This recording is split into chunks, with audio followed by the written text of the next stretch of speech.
Oke, buat sahabat YouTube ya, dimanapun Anda berada, di depan kita ini ada mesin apa ini namanya, supra pit new atau tepatnya C series ya. Tapi ini pit new ya, yang udah bloknya udah aluminium. Jadi mau kita ganti ring sernya ya, karena berasap.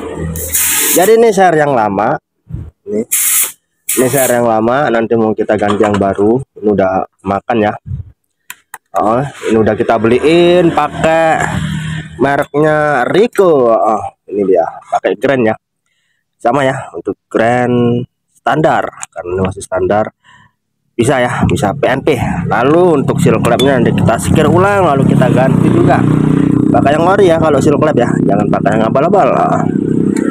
Tapsnya udah kita beliin juga, ini dia pakai merek TRQ yang biasa aja lah, karena untuk berpendingin pendingin udara ini nggak perlu yang bagus juga, nggak apa-apa lah ya, kecuali kalau yang berpendingin air ada radiatornya, disarankan yang ori.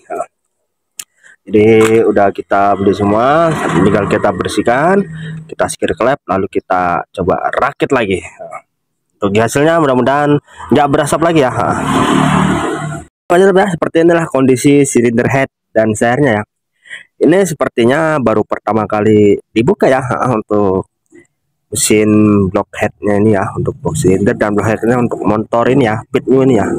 Karena dari perpaknya sendiri masih keras ya, dari perpaknya masih bautnya itu ya, masih keras semua, harus dipukul dulu. Sepertinya ini perdana untuk penggantian ring seher ya.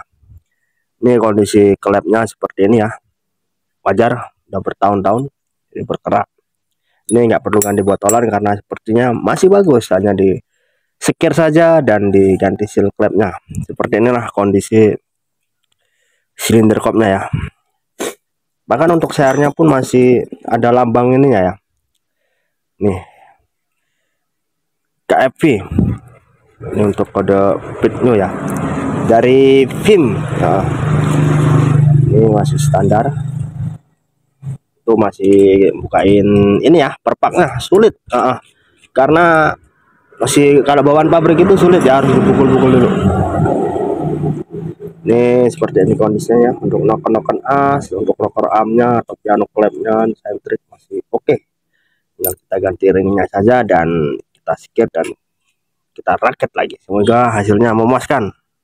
Oke sahabat YouTube, ini untuk silinder headnya ya, udah kita sekir, udah kita bersihkan, udah kita ganti seal clap yang baru, udah kita rakit. Tinggal kita ngerakit silinder headnya, sehernya baru kita rakit dan kita pasang lagi.